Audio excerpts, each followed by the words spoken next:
So just to jump right into things, could you start off by telling us a little bit about your business? Yeah, so we offer a solution to employers who are struggling with turnover of their frontline workforce. And specifically, we provide on-site coaching and resource navigation to frontline employees so that they stay and thrive in the workplace. Fantastic. So would you mind telling us a little bit about the social enterprise piece of that?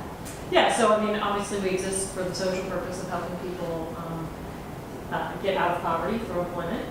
And so a key part of that is keeping them on the job, to build that foundation from which they can advance. For the employer, we solve the problem of turnover for them.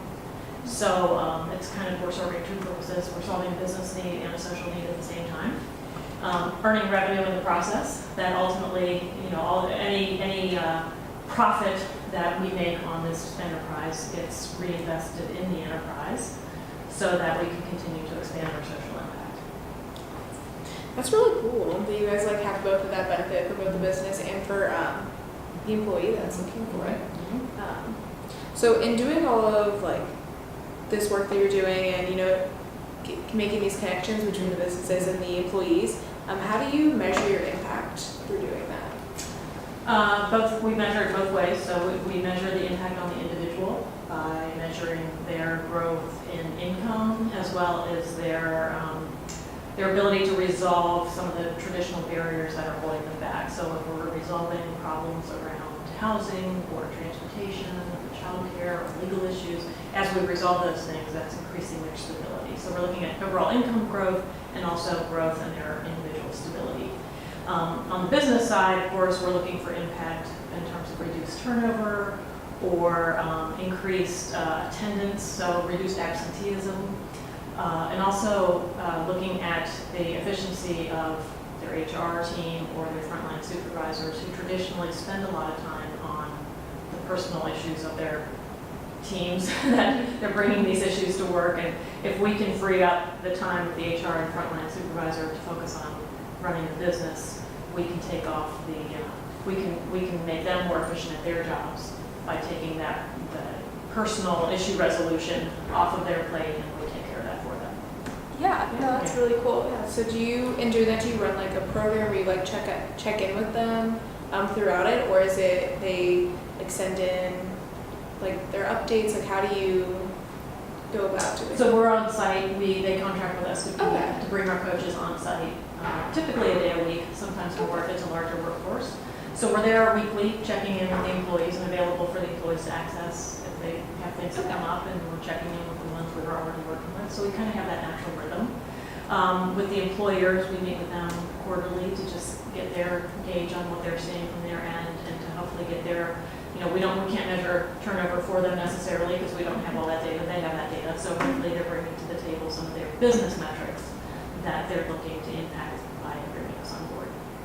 Yeah, okay, that's cool. We'd love to hear a specific story of an impact you've made in someone's life. I know you work a lot with people personally, so that'd be great to hear. Yeah, so for example, one of our coaches is working at an employer, it's a manufacturing employer. The employee is a single mom with 4 children. She's making roughly $30,000 a year. So not nearly enough to support herself and 4 children, but she's trying to get by. She has a history of just dealing with constant financial crisis because low income, and so along with our coaching, we bring in work for financial coaching as well, and so we can help individuals manage their money better. And so our coach has been working with her on paying down debt and trying to help her get her finances better under control to make sure that she's able to support the 4 children. She did have a second job, which she had to leave because of one of her oldest, her teenager, is dealing with some emotional health issues, and so needs to have more time from her mom at home. And so she's had to quit her second job, and that has put a financial strain on the family. And so the coach is simply helping her work through some of those financial challenges as well as the emotional challenges of taking care of a child who's got emotional challenges of her own, helping to make sure that that mom is connected to the right resources to help her child. And so the good part of the story, which is still very much in process, there's no by no means have we finished the story, but the good part of the story is that she has been able to work on her finances, improve her financial health. She's been working towards a goal that, a lot of us have about, being able to take her family on vacation, which many of us, take for granted, but for somebody in her situation, doesn't necessarily always have the resources to do that, but she was able to take her kids. She was able to combine a family visit with a beach vacation, which was just such a great fuel for her, given the emotional drains of the financial situation and the challenges with her daughter. So she's still in process, and she's working, even though she's had to give up that second job, she's working on getting a promotion at the employer. She's been there for long enough that she can do that. And so the coach has helped her revise her resume and prepare her for that interview process, so that she can hopefully get advanced to the next level at that job, at that same employer, which is fantastic. So, with her, again, her story is very much still in process, but her situation is improving step by step, and hopefully she'll continue that trajectory of being able to advance at that employer. Mm-hmm. Yeah, hopefully.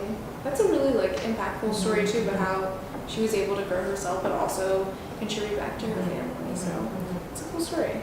So you were part of our 2017-2018 elevator. So could you speak a little bit to your elevator experience and maybe how you think this has helped advance your social enterprise? Yeah, for sure. We were just getting started when we entered the elevator program.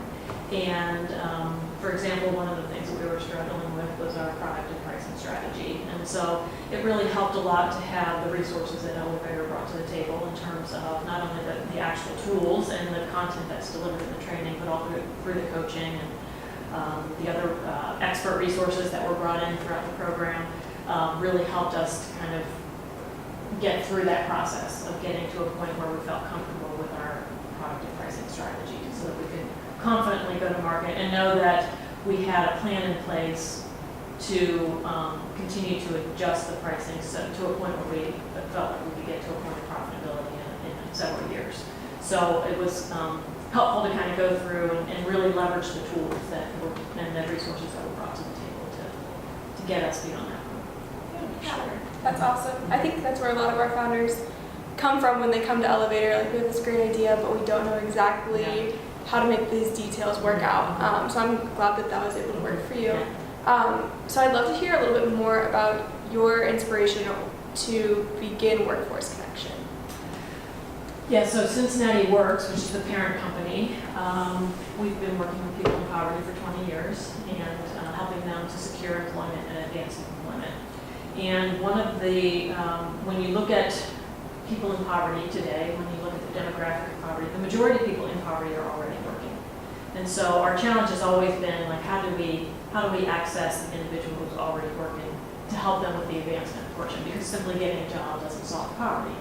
So how do we help that working poor worker get to those higher paying jobs and continue their path out of poverty beyond just getting a job?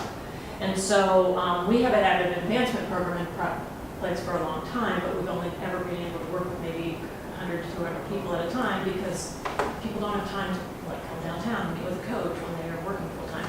So our concept was, well, why don't we go to the workplace to offer these services?